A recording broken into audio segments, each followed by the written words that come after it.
Are you willing to die for a cause you believe in? How about the old saying, would you follow them off a bridge? A lot of people died following someone they fully believed in. Follow me down the rabbit hole about Jonestown.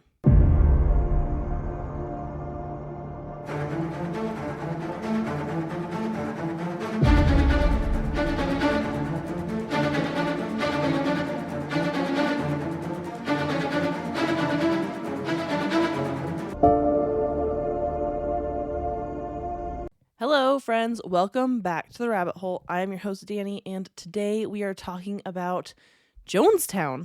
So, the last 2 weeks we covered Scientology, which was a lot. And it had a lot of cult like references and ideations, because it's basically a cult. And so I did a poll on Instagram to see how many of you were interested in an episode on Jonestown, because Jonestown is also a cult, and there are a lot of similarities between Scientology and Jonestown. So this will be more like a history episode, but I'm sure if we look hard enough, we can find a conspiracy in there. And honestly, like, Jim Jones believed in a lot of conspiracies, and he put that out there to his people, and they believed him too. So maybe it's not always good to follow someone that believes conspiracy theories. I don't know. You guys all listen to me, so. But on November 18th, 1978, roughly 900 people died in a mass murder-suicide in Guyana. But how did we get there? Like, what led to that? Well, a little man named Jim Jones. I don't know if he was little. He just... maybe. I don't know. I don't know his height and his weight. But Jim Jones was born on May 13th, 1931 in Crete, Indiana. His father, James Thurman Jones, was a disabled World War I veteran, and he had suffered breathing difficulties due to chemical warfare. And because of these injuries, the Jones family had financial difficulties, because in the 30s, men worked, women stayed home to raise the babies.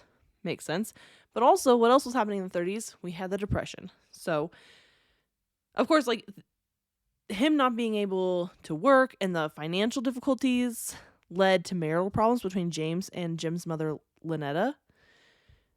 And because it was the Depression, it was especially rough. So the Jones family lost their home, and then relatives purchased a shack for the family. And the shack had no plumbing, no electricity. And this is where Jim grew up, basically, in Lynn, Indiana. But Lynetta lacked natural maternal instincts and frequently neglected her son. But it also didn't help that as soon as Jones started school, the family that had been supporting them threatened to cut them off unless Lynetta got a job, because she was the only one that would be able to work. She got a job at a local factory and would eventually become a union activist. And it seems some of the activism stuff would rub off on Jones, because he saw his mother doing this, and eventually he became quite the activist himself. All the while, James, Jim's dad, had been hospitalized multiple times due to his illness, and again, was unable to work because of these things. And because of all these circumstances, Jones was frequently unparented and left alone as a child. His mom's working, his dad's hospitalized, dude's just running amok. So he would often wander the streets, sometimes naked, and the female residents of the town would invite him in, giving him food, clothes, gifts, different things. And that's how he met Myrtle Kennedy.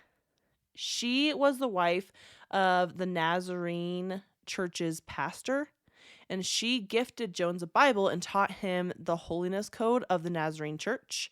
And as he grew up, he would attend services at many of the churches in Lynn, often multiple a week. So he was going to all kinds of different churches all over the place. He kind of just really liked what the pastor was doing, preaching to people. He eventually would be baptized in multiple churches throughout the town as well. This is kind of where his desire to become a preacher started. He would practice preaching in private, and his mother actually caught him and said she was disturbed by his preaching and unsuccessfully discouraged him from attending church services, which I think is really interesting, because at the time, in the 30s, early 40s, you're thinking, Like, everyone's pretty religious, but she was like, nope, you should not attend church services. His neighbors reported that he was an unusual child who was obsessed with religion and death, which sounds really weird. But he would like routinely visit the casket manufacturer in town and held funerals for roadkill that he collected. Like, he would see it in the road, collect it, and then bring it home and have a funeral for it. But that's not all. One of his neighbors literally said that he killed a cat with a knife just to hold a funeral for it. And all these funerals were held mostly alone because he couldn't get any of the neighborhood kids to attend them. Imagine that. It's weird. Like, I wouldn't go to those funerals if I was a kid. It's very strange. But Jones, from a very young age, claimed that he had unique abilities. And this would, like, live on the rest of his life. He would forever believe that he had unique abilities. He said he could fly and then proceeded to jump off a building. And he fell and he broke his arm. But that didn't discourage him from thinking that he was unique and had unique abilities just because he broke his arm. He would put other kids in life-threatening situations and say he was guided by the angel of death. Like, what if these kids actually died? Luckily, I didn't find that any of them did, but what if? This is really creepy. But he wasn't a good kid in general. He took the Bible from the Pentecostal minister and covered Acts 2:38 with cow manure. So that's really cool. He replaced holy water with his urine at the Catholic Church. Because remember, he's going to all these different churches, so he's just pulling pranks in all of them. He would steal candy from local merchants in town, but of course, they're all independently owned, and that's where his mom would do most of the shopping. So she would be forced to pay for his thefts, not really having the money for him to be stealing candy. He would also greet people using profanity, saying things like, "Good morning, you son of a bitch," or "Hello, you dirty bastard," which is really aggressive coming from a child where you're like, what the heck? Where did you learn these things? Where are your parents at? Which of course, his parents were not around. But he got enjoyment from this the same way his mother did, because his mother would cuss in public because she gained amusement from people's shock of a woman using profanity. So she thought it was funny, so I'm sure he saw that and was like, you know what's really funny? When you insult somebody right off the bat. They get so confused and shocked at the same time. He once explained sexual reproduction in detail to the neighborhood kids. And you have to think, again, the time, right? So it wasn't pleasant. Everything about sexual reproduction was probably disgusting and very nitty-gritty, dirty, and he just told all the neighborhood kids about it. Could you imagine your kid comes home and you're like, I know how babies are made. You're like, the fuck you do? Anyway. His mom would beat him with a leather belt as punishment for all of his misbehavior. But that didn't stop it, because he just kept on doing whatever he wanted to do. And again, she wasn't really around, so how often was he getting punished? But Jones developed an intense interest for social doctrines, because at the time when he's growing up, you've got people that he studied, like Adolf Hitler, Joseph Stalin, Karl Marx, Gandhi. He was very into Gandhi feels like it doesn't really fit into the group that he studied, but maybe he was into peace as well. Later in his life, he would tell his wife that Mao Zedong was his hero. I'm sure I'm saying that wrong, but this is the same Mao that founded communism in China in 1949 and was responsible for 80 million deaths or more, potentially. 80 million people died because of him. And he thought this guy was his hero, along with studying Hitler and Stalin and Marx. Don't worry, he gets weirder. He would study at the library, and then any books he needed, he would bring home so he could read them at night. And as World War II started, he developed an intense interest in the Nazi Party. So he liked their pomp, their cohesion, and Hitler's total power, which comes back later in Jim Jones' life. He would gather other kids in the neighborhood, and he would order them to march the way the Nazis marched, and he would beat the kids if they didn't obey him.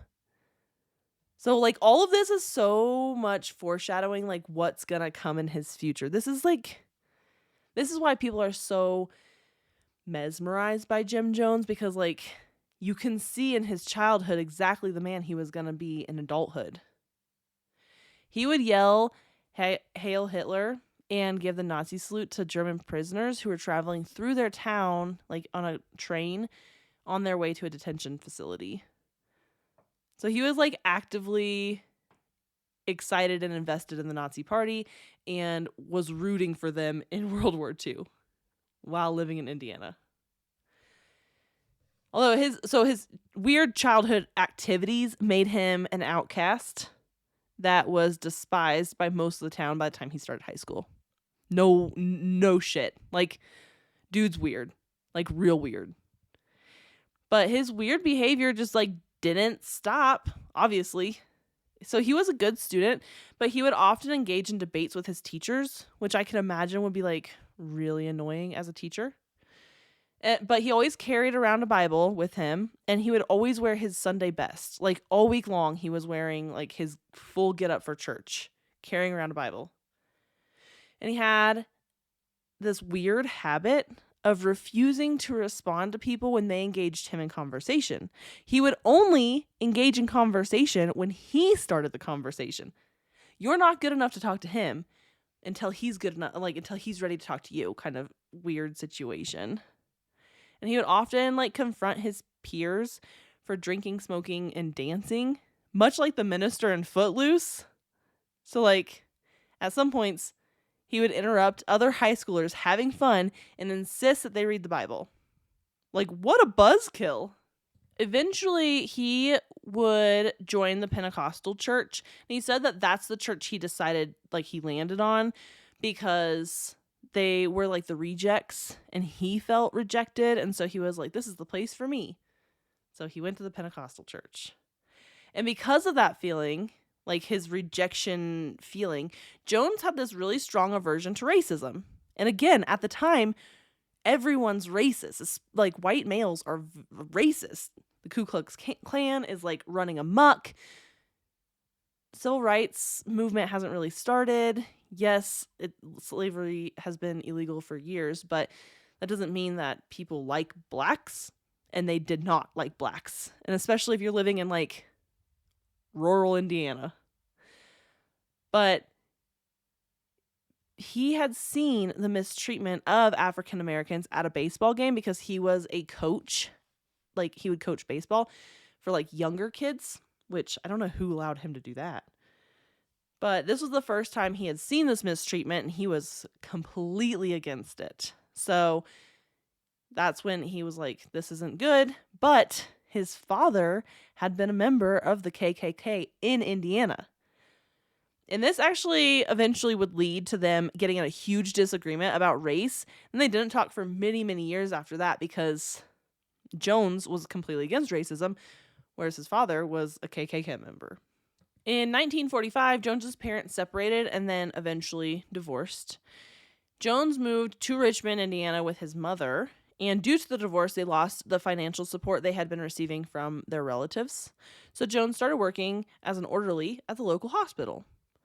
The senior management liked him, but coworkers later would say that he exhibited strange behavior toward them and the patients. And this is where Jones met Marceline Baldwin. She was a nursing student at the time at the same hospital, and they developed a relationship. In 1948, Jones graduated high school early with honors, and then he moved to Bloomington, Indiana to attend Indiana University, Bloomington. And his intention at first was to be a doctor, but that didn't last long. But he did take quite an interest in Eleanor Roosevelt's speech about the plight of African Americans, and this began his support of communism and other radical political views. So, and all the while, he was still dating Baldwin. So, on June 12th of 1949, the couple married. So happy. Or maybe not, because they started having issues right away. She had been in nursing school, so when they started dating, so she went to work as a nurse while he was in college. But the problem was that she was a Methodist, and so they frequently fought about church because he was attending the Pentecostal church, she was attending the Methodist church. Jones didn't like the Methodist church's racial segregation practices because, again, which is super popular at the time, he's super against it. And not only that, but Jones was emotionally and psychologically abusive. So, that's great. Again, foreshadowing for what's about to come. So he did eventually give in, and he would start going to the Methodist church on Sunday mornings. But he practiced on his own otherwise. Like outside of that, he was like, nope, I'm going to practice my religion, but I'll attend your religion with you because I love you. Which I don't think that's why he did it. I'm sure it was like a way to control her in some sick, twisted way in his mind. But here we are. So he would continuously pressure Marcelin to accept atheism. And later, he has all these religious views and all this religious background. He would eventually tell somebody, I can't remember who, but he would say that he was an agnostic or an atheist. He wasn't religious at all. So it's unclear if he actually believed these things or if he just liked the way the church controlled people or the way he perceived the church controlling people because he wanted to control people. And of course, by now, I'm sure you can tell that he was a very insecure man. So he felt he needed to test Marcelin's love and loyalty. And oftentimes, he would use really sadistic methods to do this. So he would tell her that one of her close friends or family members had died, and then he would comfort her for her loss and really be there for her, which any husband should be. And then later he would admit that he made the whole thing up. Because you can't really, the communication back then was not as prevalent. We can't just get on social media and be like, oh, they didn't actually die. Nope, you had to actually hear from somebody that they died in order to know that they died. And he would do this multiple times. It wasn't just once. He did it a bunch, which is really fucked up. At what point do you, stop believing your husband when he's like, hey, I just got a phone call. Your mom died. And you're, devastated. But how many times can you be like, oh, your best friend died, your dad died, your grandma died, before you're like, did they really die, though? And then you have to double check. You can't even be sad yet because you're like, what if they're still alive and he's just lying to me? I can't imagine. That sounds awful. Did you know that over 40% of Americans have a hard time swallowing pills? So when it's time to take your vitamins, large capsules and pills are out of the question. We know that gummy vitamins exist, but they're full of sugar, they get stuck in your teeth, and they only contain a fraction of the nutrients you need. Luckily, Easy Melts has discovered the ultimate vitamin sweet spot. Vitamins that melt in your mouth, taste like a treat, and are packed with nutrients ready for absorption, all without an ounce of sugar. For a limited time, Easy Melts is giving listeners a free 3-month supply of vitamin D3 with their first purchase. To claim your free D3 vitamins, visit try.easymelts.com/spring24. That's try.melts.com/spring24. Say goodbye to the old way of taking your vitamins and say hello to the easy way. Menopausal and perimenopausal women, listen up. It's time to take control of your health and comfort, and Winona is here to help. Winona is a telemedicine company for menopause care who believes that your symptoms are real, important, and deserve to be taken seriously. And for many women, this starts with hormone replacement therapy. Winona's HRT is made with plant-based, bioidentical hormones rather than synthetic ones, so it better aligns with your body to offer relief from hot flashes, weight gain, and other uncomfortable symptoms. 80% of women who use Winona find relief within just 90 days. So, what are you waiting for? Get started today. Visit buywinona.com today to start your free visit. With free shipping and the ability to pause or cancel at any time, your path to wellness has zero obligations. Use code SPRING24 at buywinona.com for 25% off your first treatment plan. That's BYWINONA.com for 25% off. Winona, menopause care made easy. Anyway, After attending Indiana University for 2 years, they relocated to Indianapolis, and Jones started night classes at Butler University. This was in 1951, and Jones was about like 20 at the time. This is also when he started attending gatherings for the Communist Party USA in Indianapolis. Yep, you heard me right. Dude's a communist. Actually, like 100% a communist.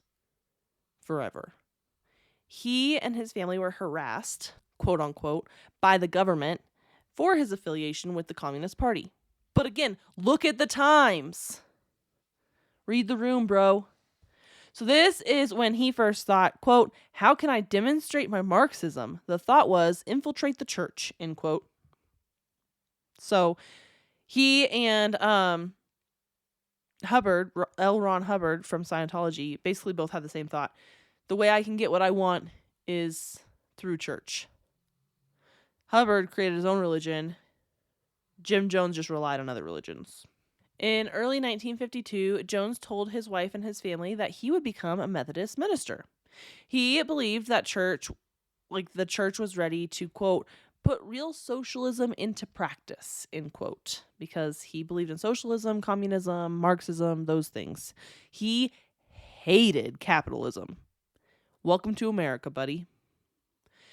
So he was hired as a student pastor to the children at the local Methodist church, and during this time, he would still visit and speak at Pentecostal churches. In 1953, a woman at a Pentecostal Latter Rain convention prophesied that Jones was a prophet with a great ministry. So the Latter Rain movement would become a huge influence in Jones's life. But in 1954, he was let go from his position at the Methodist Church for stealing church funds. Although he would claim it was because they wouldn't let him bring blacks into his congregation. So, I don't know. Maybe both. So, Jones moved to become a preacher with the Latter Rain movement. Again, huge influence in his life. He had successfully convinced his wife at this point to leave the Methodist Church and join the Pentecostals. But not all Pentecostal assemblies agreed with the Latter Rain movement, and the church he was working for was one of those churches. So he left that church and established Wings of Healing, which later would be renamed People's Temple. But only about 20 people joined him at his new church, so this meant that it couldn't financially sustain itself. So he started looking for a way to popularize his ministry and recruit more members. And he became really good at this. He got ordained as a minister with the Independent Assemblies of God and the Latter Rain movement in 1956. And he quickly rose in prominence. Like, people really liked him. And he's like very charismatic kind of guy. Like, people really were into him. So in June of 1956, he held a healing convention, which were very popular in the Latter Rain movement. And this was a joint convention with a well-known healer, William Branham. And Branham is also a huge influence in Jones's life. Later on, when Jones decides to go to Brazil to look for a place for his ministry, Branham kind of suggested that, or was also doing the same thing. I'm not sure if William Branham had his own cult, but he has some very cult-like characteristics.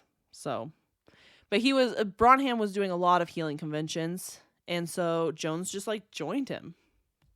This first joint campaign that they did brought in 11,000 people. And during this convention, Branham issued a prophetic endorsement of Jones. They were like best buds.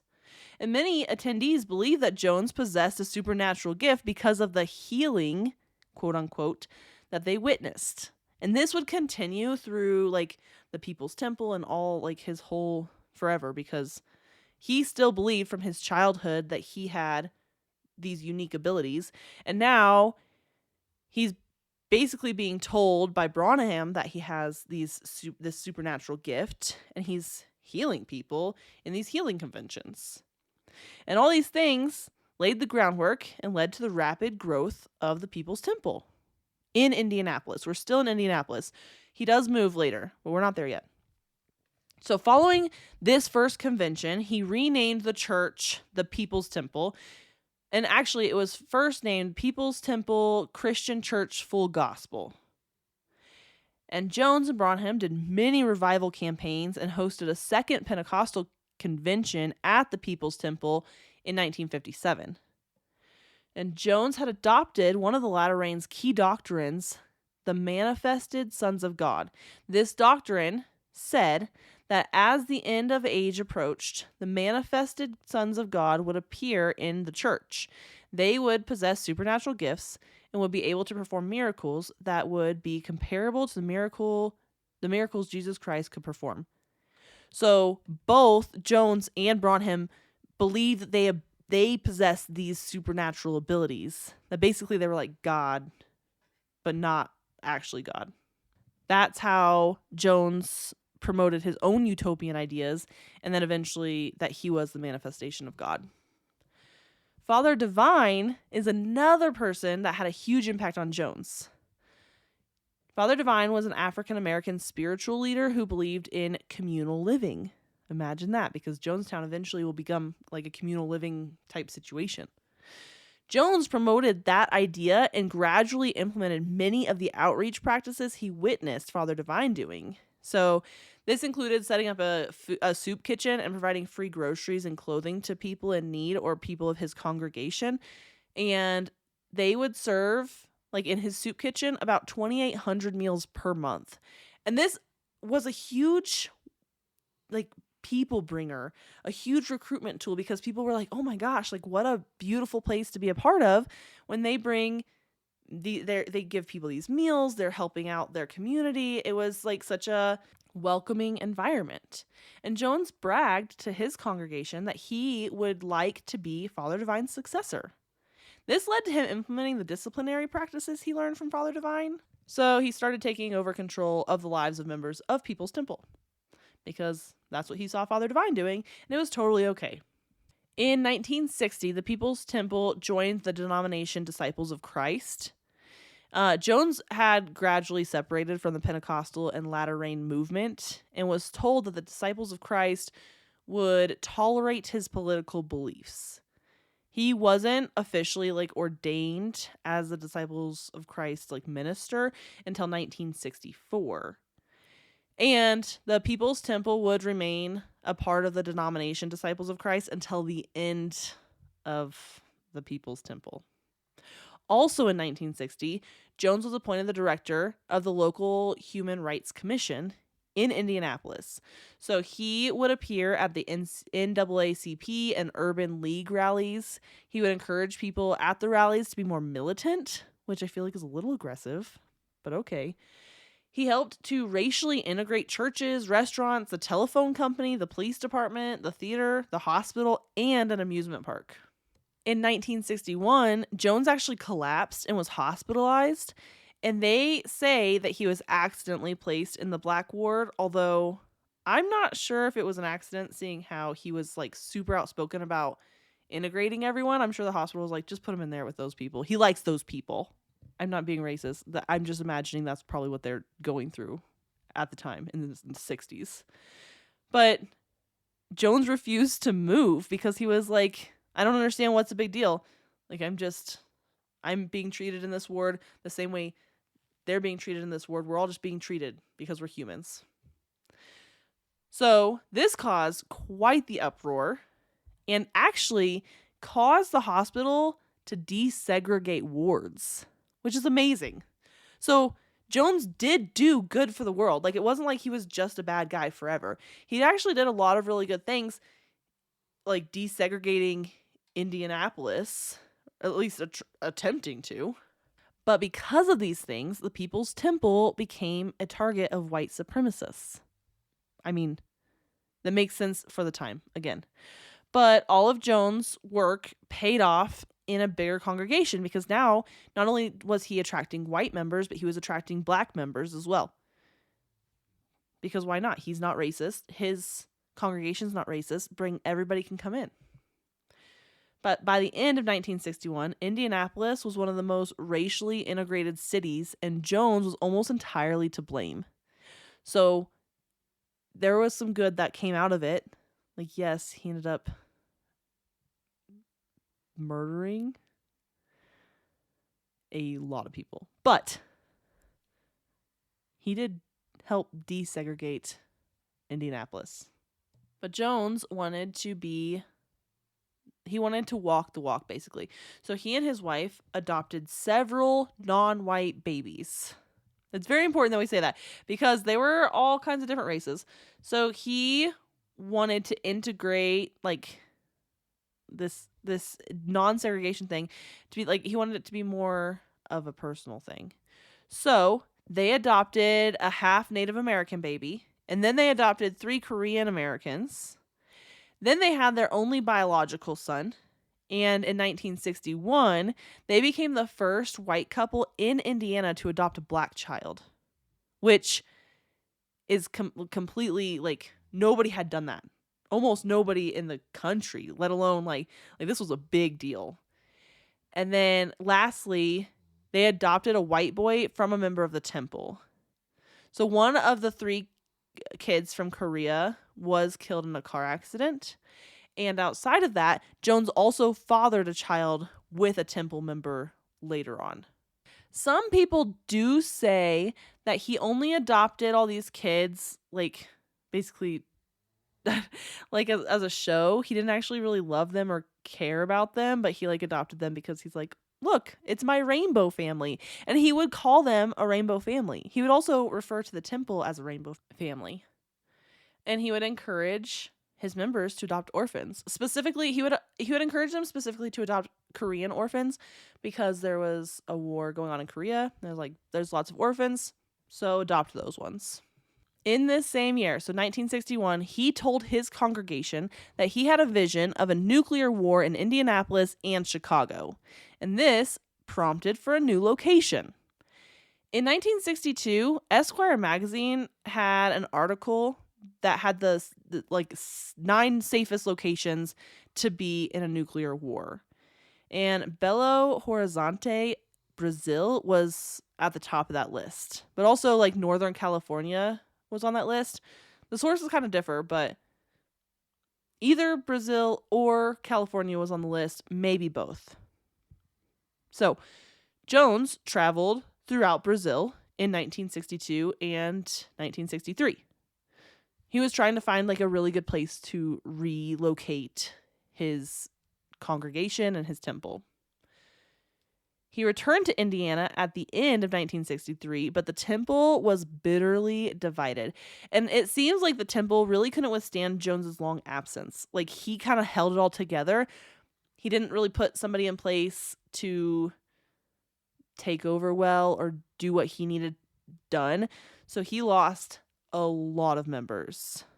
And the financial issues that they now face because they don't have the members caused them to sell and relocate like their church building. So they had this bigger building, they sold it, they went to a smaller building. And because of the financial issues, this caused Jones to go back to the revival circuit, traveling and holding healing campaigns because those bring in a lot of members to the congregation and also decent money. And then he again told his people of a nuclear war that was going to take place. And this time he was much more specific, stating that it would happen on July 15th of 1967 and that it would lead to a socialist Eden on Earth. But to keep everyone safe, they needed to move to California. So throughout 1964, Jones had made several trips to California trying to find the best place to relocate his congregation and all of his people. And he found a suitable place in Redwood Valley, California, and began his move in July of 1965. Part of the reason for the move was that he no longer felt that he was welcome in Indiana.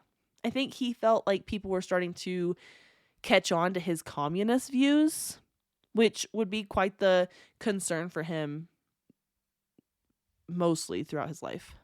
But he only invited his most loyal followers to California, so only about 140 followers made the move to California, leaving the rest of the congregation in Indianapolis under the direction of another man. His last name is Winberg. I could never find his first name. I don't think it matters. Winberg was now running People's Temple in Indiana. And he told his people, not Winberg, Jones, told the people that he had a cavern deep in the mountains where no fallout or radiation could get to them. So that's why they needed to go to California. Jones used his teaching degree because he did, I forgot to say this, he did eventually get a teaching degree from Butler University. It just took a really long time. So he used that degree to get a job at an adult education school in California. And that is where he would use his position to recruit more people for his church. Because, yes, the teaching degree is fine and all, but he really is trying to build this church up. He would teach his students the benefits of Marxism and lecture on religions, which he was supposed to be teaching history and government, so I guess that kind of fits. I mean, Marxism is a type of government and religion is history, so I guess you could finagle it into that. But he would plant loyal members of the People's Temple in his class to help recruit. And it all worked. He recruited 50 new members in the first couple of months of his teaching degree. I'm not sure exactly when he stopped teaching at this local school, but it seemed like he didn't teach there very long. He recruited 50 people. He was like, I'm good. Bye. In 1967, so the same year that he claimed there was supposed to be a nuclear war or whatever, about 75 more Indianapolis members moved to California, but it wouldn't be until 1968 that the People's Temple in California would be admitted into the Disciples of Christ, because the Indianapolis church was, but this church had to be made sure it was all up and good. But of course, Jones utilized the denomination to get more followers. So some famous people like Lyndon Johnson and J. Edgar Hoover were part of the denomination of the Disciples of Christ, although they were not part of People's Temple, obviously. So using these famous people, be like, oh, look, we are the same denomination as Lyndon Johnson, and he was the vice president and then the president. So you should be in our People's Temple. But I don't know. It was very different. But it worked, because in 1969, the membership in California was up to 300 people. So his recruiting tactics were working. All the while, he called his belief apostolic socialism. And it was a mix of the Latter Rain movement, William Branham's teachings, Father Divine's teachings, and Jones's personal communist worldview. This was his theology, basically. He would say that traditional Christianity was an incorrect view of God. Eventually, he would start referring to it as a quote-unquote flyaway religion, stating that their God was a, quote, sky god who was, quote, no God at all. So he was really, really harsh against traditional Christianity. And he rejected the Bible completely because he believed that it was a tool to oppress non-whites, and women. So if you're a woman and you're not white, this Bible is oppressing you, get rid of it. Believe what I'm teaching. Don't believe what the Bible is teaching, basically, is what he's saying. And he taught the divine principle, and that was the true God. Divine principle was the true God. So he thought of himself as a savior sent by the true God to rescue humanity. And he insisted that accepting the divine principle was equivalent to being crucified with Christ. So he was pushing this hard. Jones wouldn't talk much about his own divinity outside of the People's Temple, but within his community, he expected to be treated as godlike. And one of Jones's conspiracy theories is that he believed that the true meaning of the gospel was being hidden by corrupt leaders. And he would preach that. He would tell his congregation that, because you're not being taught the right thing. Let me teach it to you. And he would baptize his members, quote unquote, in the holy name of socialism. So he was taking this far. He was going all the way with it. Which, I mean, this was his belief, and this was what he was teaching in his church, so he can do that. He was willing to not always be honest to get what he wanted or needed out of people, and his followers believed him. They believed what he was telling them. In one of the YouTube videos I have in my show notes, it's called Jonestown Part 2, How Jim Jones Rose to Power Within His People's Temple. A former member of People's Temple stated that she actually thought Jones could walk on water. Like, she fully believed that. And he would perform healings, and people believed they were being healed. Because, like, and he would do a lot of fake healings. So his congregation, like, believed that these people were being healed. So then they would believe like they were being healed, which is like the placebo effect, right? So at one point, he had a woman dress up and pretend to be disabled. And she, like, sat in a wheelchair, and she just sat in his congregation.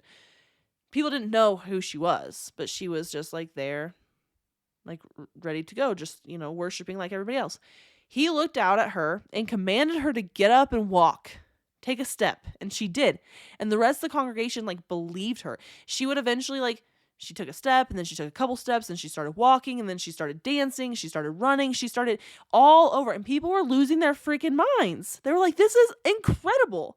So, of course, Jones kept doing these fake healings in front of his congregation because he wanted them to believe that he could actually heal them, that he has unique abilities, that he's superhuman, all these things.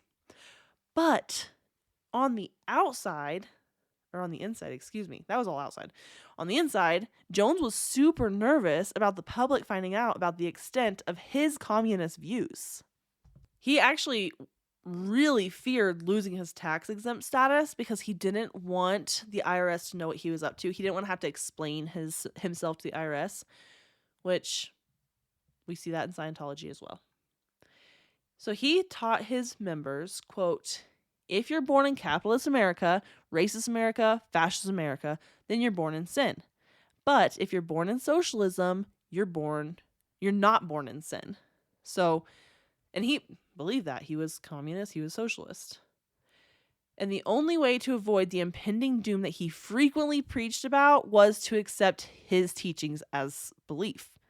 And this doom was like this apocalyptic, genocidal race war and nuclear war. And then after the apocalypse was over, he claimed that they would rise from the ashes and create the perfect communist community, and everything would be beautiful. So he's like, yes, the world's going to end, but don't worry, because we're going to come out on top. And this actually caused him to have this communal lifestyle that he always wanted. So he implemented a committee called the Planning Commission, and through them, he started controlling basically every aspect of the lives of his members.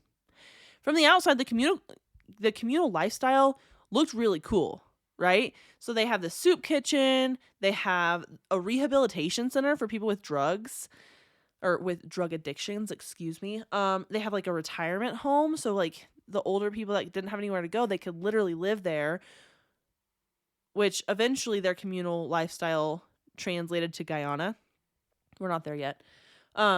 They housed homeless, they had a daycare, a medical clinic, basically anything you would find like out in town, he created in his own little community just for his people's temple. But this is a place where everyone felt like they belonged, they felt needed and wanted. He gave people basically what they were lacking, which is a belief in themselves and in their fellow man. If everyone in this community like has the same belief and you're all kind of doing the same thing, you're feeling like really good and like happy. This is exactly what you want to be a part of. And like you have to remember that this is the late 1960s. So it's like the summer of love time frame, and people are attracted to living in communities and everyone helping everyone else. And you have like the 1967 Summer of Love in San Francisco, and they're not far from San Francisco. And in 1971, they actually outgrew Redwood Valley and expanded to San Francisco. So he was like, this is where I want to be because the Summer of Love, the communal living. I think San Francisco might eventually believe with like my beliefs. So they moved. And that's where he would start to hold his services there, and he became involved in the local politics. And his social inclusion message that he had been pushing fit right in with the politics of the area because everything like politically that was going on made sense. So he would provide people for political rallies. He's got damn near 300 people, or more than 300 people probably at this point. So he, like, people would call him up and be like, hey, Jones, can you help us out? We need these people to vote this way. And he would have all of his people's temple come and vote, and they would sway the vote. Because of how much power he held politically, the mayor, the governor, and even like Mrs. Carter came to meet with him. Like people would like political members would come and meet with him because if these political members weren't on his good side, they weren't going to win the election. Not in San Francisco. And he was really gaining a lot of political power. And this actually caused him to be quite the control freak. Like he saw this power and he was like, I need more power. Every time he got a little bit of power, he wanted more and more and more. So with all this newfound power, he desperately wanted to keep all the control. So that's when he started controlling members' lives very aggressively. He would like convince these people, I don't even know how. He would convince people to sign over their homes, give him all the money in their bank accounts, or give it to the church. They would sign like general powers of attorney to him, like just members of his congregation. This is when he started having people sign blank pieces of paper, and these pieces of paper could be used for anything, right? It could be a confession to a crime stating that you're a pedophile, rapist, a thief, which he did on several occasions. It could be a letter to a loved one. It could be literally anything, and it has your signature on the bottom. He would have parents signing confessions stating that they were molesting their own children. And he would just like keep these papers. That way, if anybody was trying to leave, he could just turn it over to the police, and now you're wanted. He had husbands and wives playing against each other. You couldn't trust your own family at all because your wife would run off and tell Jim Jones. He became basically the only person anybody could trust. Like unless Jim Jones was telling you something, you can't trust what anybody else is saying because he was playing everybody against each other. He would basically like divorce couples, which was not legal. He could not do that. But he would divorce couples and then make them marry other people. But he did this, and then you had this new spouse spying on you and reporting back everything that you were saying and doing. So you couldn't do or say anything. You can't trust your spouse. You can't trust your old spouse who is now married to somebody else. You can't trust anything. And all the while, he was sexually attracted to both men and women. So if he saw a person he liked, he would just like come on to them, be like, hey, like, how's it going? And why would you say no to Jim Jones? Like, it's Jim Jones, a godlike human. He wants you.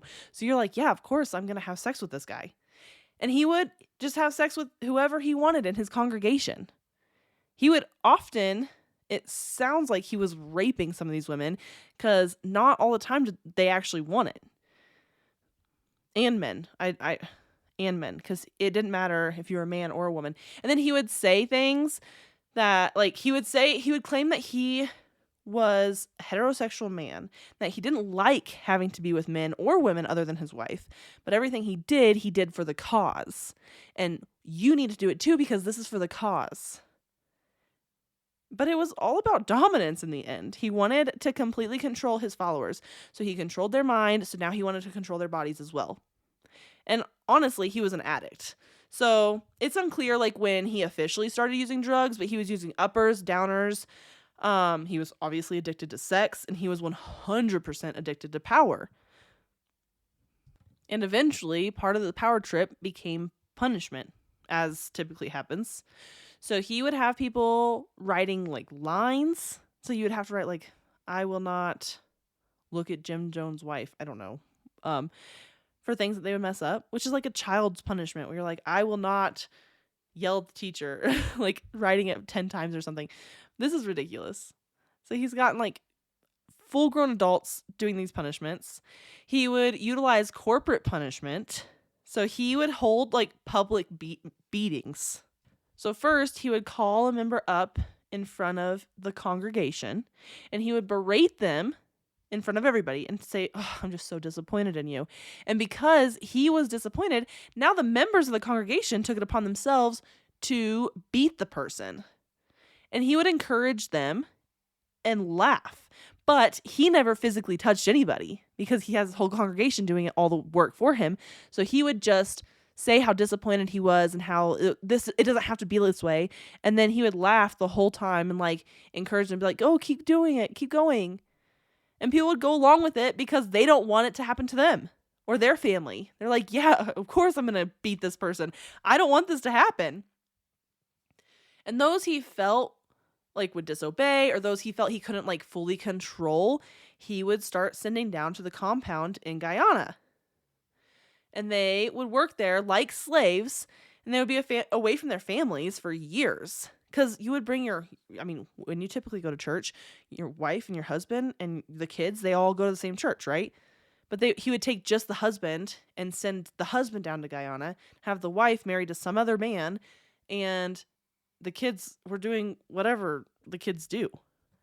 But in 1972, an expose on People's Temple ran in the San Francisco Examiner and the Indianapolis Star.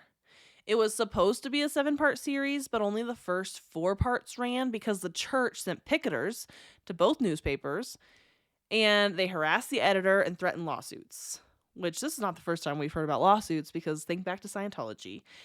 So this kind of like,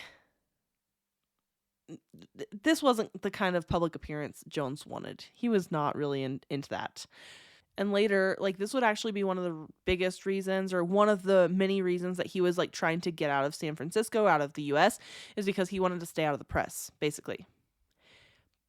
But that's impossible with a temple like this, right? So Jones preached equality, yet his innermost circle of like however many people, they were all just white people. And so in 1973, a group of 8 people got together and they wrote a letter to Jones explaining the double standard. And that wasn't the only issue they had with him. They wrote a whole thing, and they all walked out, and they were called the defectors. Well, anybody that left was a defector. So this group, it was a big deal. And Jones had a huge problem with rejection, so he did not like when people would leave, as we see with all these weird tactics that he would use. These defectors started to speak out about what was going on at People's Temple, and they were scared for their lives because Jones vowed that anyone who left would be killed. They would send people after him. They would send these papers that has whatever confession on it to the police, like crazy things. Some of these defectors left their husbands or wives in the temple when they left. And one of the ladies, so this was in the video Jonestown Part 4, ex-members claimed Jim Jones practiced faux suicides, said that she believes her husband is so far gone that he would kill her for being a defector from the church. So her husband's still there, and she left. But this leads us to the faux suicides, because this is about the time that Jones started doing these fake suicides. So Jones called all his flock together, and he asked them if they thought this cause was worth dying for. And at first they were like, I don't know. That seems weird. Why are you asking? Which anybody would ask that question, right? And he was suggesting staging a suicide to gain attention, because now you have these defectors, you have this negative publicity. He's like, we're going to really get their attention by doing something crazy, right? He said it was for socialism, communism, black liberation, for the oppressed liberation. Like, we're going to get the attention that we need. And his people were shocked. They were like, are you serious? Like, you want us to kill ourselves for attention, for a cause? That's far. So he suggested having a group of people like jump off the Golden Gate Bridge. They're in San Francisco, might as well. It wasn't everybody at first, just a couple people. He suggested having like a certain number of members all get on the same plane and then shoot the pilot in the head, and then the plane would crash. Like, very crazy things. At one point, he basically gave everyone communion. And they were not used to this. This was not something that they did. One person said it was juice, and another person said it was wine. I'm not sure. I'm just going to assume that it was juice because of later on in the story. But everyone was like super excited. They're like, wow, like he's never really given us juice during church. Cool, thanks. And then he had everyone drink it. And after everyone, like, he waited about 5 minutes after everyone had drank it, everything's good. And then he told them, "You've all just been poisoned and you have 1 hour to live." And people are freaking out. Adrenaline starts pumping. Everyone starts looking around. They're like, "What the heck? Like, are you serious? Like, I'm gonna die. My whole family's gonna, like, wow. We weren't expecting this." And then he starts laughing. He's like, "Ha, it's all a joke. I'm just kidding you. It's a test to make sure you're loyal enough to the cause that you would die for it." And this, it seems, wasn't like a one-time ordeal. It seems he did this several times, like the same kind of thing. So by the time everyone did drink the Kool-Aid, it, like, they were kind of desensitized to the fact that they might die because, I mean, probably the same way Marceline was not really expecting her family members and close friends died anymore. They were used to being faked out. Like, I'm not actually going to kill you. I'm just threatening to kill you. Yeah, I don't know. So this brings us to Jonestown, Guyana. In 1974, the People's Temple signed a lease to rent land in Guyana. So the reason they rented this land is because Guyana was, like, super cheap. It was a mostly black country. It was the only English-speaking country in South America. They're like, "Yep, that's where we're going." It was like the name of the area. They officially named it People's Temple Agricultural Project, but informally, it's always been referred to as Jonestown. And like I said, he was sending people that he thought he couldn't control or couldn't really control. He would send them to Guyana to start building the community there. So by early 1977, only about 50 people lived there. And this was supposed to be like Jones's socialist paradise and a sanctuary from media scrutiny. But of course, like, it wasn't hard for Jones to convince his followers that this would be a good move, because he pointed at corporations and multinationals getting larger and starting to influence the government. They thought fascism was creeping into America, and it doesn't help that if you're looking for the bad, you will find it. And Jones just, like, kept pointing out the bad. He's like, "Look at that. Look at that." So every time you look at the news or you look at anything, you're like, "Oh my gosh, the world is going to hell in a handbasket. America's falling apart." So you want to leave. So it was super easy. And then on top of that, the people that were down there, not all of them were down there against their will. Only some of them were. And so, like, the people that were down there, like, building this community, yes, they're working really hard, but they're seeing, like, the fruits of their labor. They have a huge kitchen. They're living off the land. They have a sense of community. I mean, I can imagine that they felt it was a much simpler life. And they would take these videos of this community being built and all the people being so happy down there. Or, I mean, not everybody was happy, but of the people that were happy. And they would send these videos back to the States to play during church on Sunday. But of course, he wasn't selling the truth. The people in the States were eager to get down to South America, but the community wasn't producing enough food for the influx of people that they would see. So some ex-members who had been to Guyana had written to a magazine, New West, about doing an article because something, like, wasn't right. They were like, "Something's up. Nothing's right here. Somebody needs to investigate." And up until this point, people had reached out to the denomination People's Temple belonged to still, which was the Disciples of Christ, to tell them to investigate People's Temple, but they didn't. So now you have, like, all these different things. So New West, this magazine, did an expose in 1977. And Jones thought by going to South America, they would escape the scrutiny of, like, media. But first of all, that wasn't true because people were leaving Guyana and talking to magazines. Secondly, they weren't all down in Guyana yet. So the editor of the piece called Jones to read the article to him before it was published because she had gotten some pretty good letters on his behalf from, like, the governor and the mayor and all these, like, pretty prominent people, because he was a pretty prominent person in San Francisco. And literally, while they're on the phone, Jones wrote down a note to, like, the other temple members that were in the room that said, quote, "We leave tonight. Notify Georgetown." He meant Guyana. Because of this expose, even more of the members were flocking to Guyana now. So he had people get their passports like overnight. He was like, everyone get their passports. He would put them on buses and he would like bus them to different airports. So that way it wasn't obvious that San Francisco was basically like emptying out and everyone was leaving. They were all going to Guyana. But he was moving everyone. And by late 1978, the population in Guyana was over 900 people. So at this point, I mean, obviously most of the People's Temple had moved because they were scared of whatever backlash they might get in the States, I guess. But because of all the allegations against People's Temple, Congressman Leo Ryan went to visit Jonestown. He arrived on November 17th, 1978.